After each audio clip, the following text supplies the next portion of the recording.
Opslagger Iris van der Veen uit Frensjes zit Sjoerd met dubbele gevoelens op het keertsveld. Haar partoer won verliezen hier nog de PC, maar takom hier keert de partoer met opslagger Ilse Tuninga.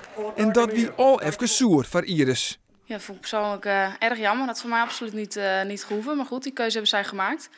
En vandaag staan we toch weer met z'n drieën in het veld om deze partij weer te winnen. Had dan voor je eigen idee een beetje een masker op, Sjoerd?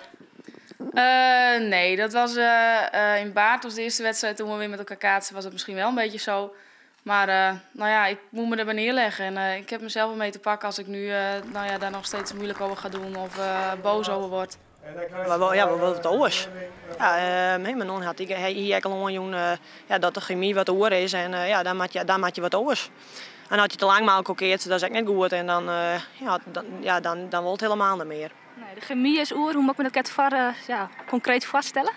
Ja, we hebben natuurlijk 14 jaar gekaatst. We hebben heel veel bereikt met z'n beiden, met afdeling ook. En ik denk dat op een gegeven moment dan moet je misschien wat anders doen. Omdat je, het is ook een vriendschap die je hebt natuurlijk. En ik dacht op een gegeven moment dan, om niet die vriendschap tussen te zetten, dat er geen irritaties komen. Zo dacht ik van voor mij was het tijd om wat anders te kiezen. Ja.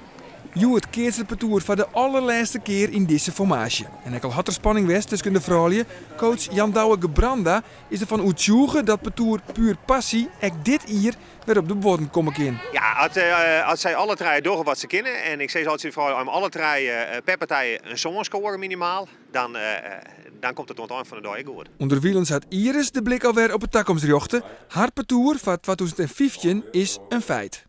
Nou, ik heb inderdaad ook een nieuw partuur gevonden. Ik ga samen met Faitje Bouwhuis en Bianca van der Veen. En kun je wat meer over die van me vertellen?